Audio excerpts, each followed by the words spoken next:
Hey guys, it's Brad from B&T Catfishing. Today we're going to discuss the controversial topic of Paylakes. Stick around.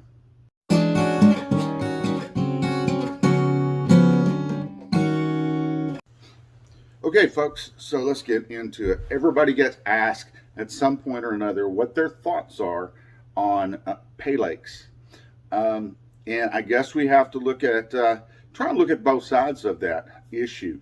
Paylakes for many is a real sore spot.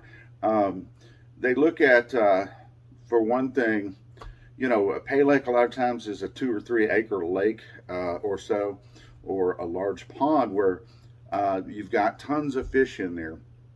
And people are fishing, and of course, they're catching a lot of fish. And some people say, well, that doesn't make you a real fisherman to go catch fish in a pay lake. I mean, they're right there. It's a little different trying to catch fish there versus trying to catch fish in, let's say, 981 miles, like on the Ohio River, where you've got to find those fish, attract them, and catch them. So it's a little more challenging on the big lakes and rivers. So that's one of the issues. People think you're not a real fisherman if you're fishing pay lakes. The other topic that's a real sore spot for people is pay lakes are purchasing across the country from these guys that go out and catch fish or trap fish, and they're bringing them in these large fish that are 30, 40, 50 pounds or plus for these pay lakes on a regular basis.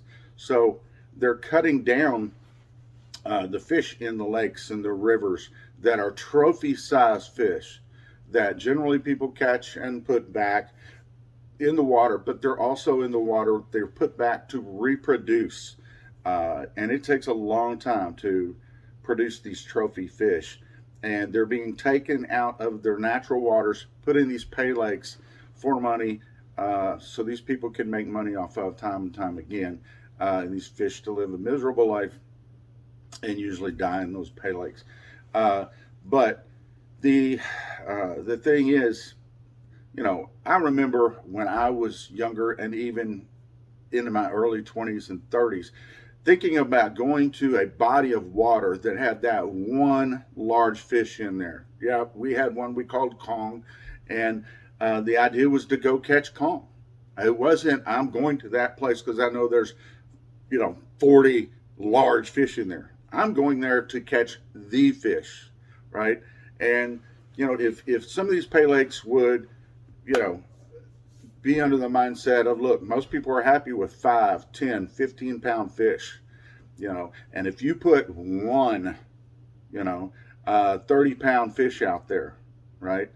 Maybe every year you put one large fish out there and let somebody try and get that fish and have that bragging rights possibly of catching that fish at some point, then that's the man, to catch a fish like that on a pay lake is kind of cool.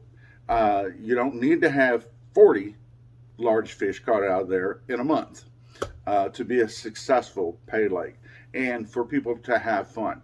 Now, where people have problems with pay lakes, you people out there, let me bring this point up as well. These pay lakes are beneficial, and there are reasons for them. It's a great place to introduce children to fishing. They usually don't have to wait as long to catch a fish as you would maybe down on the riverbank. So the action can be a little faster, and you can grab that child's attention and pull them in and let them enjoy catching fish. Also, we're all going to get older, and there's going to be a time when I cannot climb into the boat, and I'm not going to be able to traverse the terrains on some of these areas that I like to fish. I'm just not going to be able to do it. And there's many Americans out there and people worldwide that are the same. I also used to work and help people with disabilities. And many pay lakes have access for people to fish that wouldn't normally be able to. They couldn't get their wheelchair down to the riverbanks and across the rocks and the gravel and so on and so forth. These people have the ability at these pay lakes to go fish and doing something that they can enjoy where normally they wouldn't. So for the children, the elderly, and the handicapped especially, these pay lakes are, they're a godsend. And, bless everybody that takes these people out there and lets them fish and have a good time and enjoy it. Uh, so we have to kind of look on both sides, the good, the bad, the ugly of the pay lakes out there, folks. Uh, and that's my take. Do I wish they would cut back on taking so many huge fish out of the rivers and lakes to put them into their pay lake? Yeah, absolutely. Absolutely. I do have a problem with that. But as far as giving access to people that normally wouldn't have the ability to fish, thank you for your service in that area. Ladies and gentlemen, that's it. I hope you're spending your time like I am right now, stocking up and getting ready. Here it is, early January. We've got so many inches of snow on the ground right now here that many people are not fishing.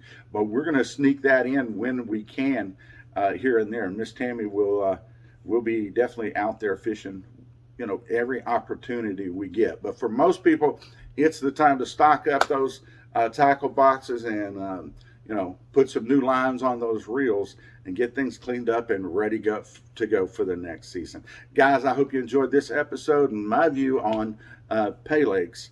And be sure to put in the comments section a topic that you would like to discuss, or some fish you would like to see us try for, some type of fish, some lake, especially in the Kentucky area and the Tennessee area.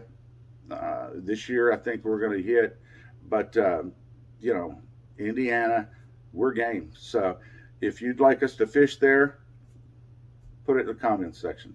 Guys, we'll see you later. Have a good day.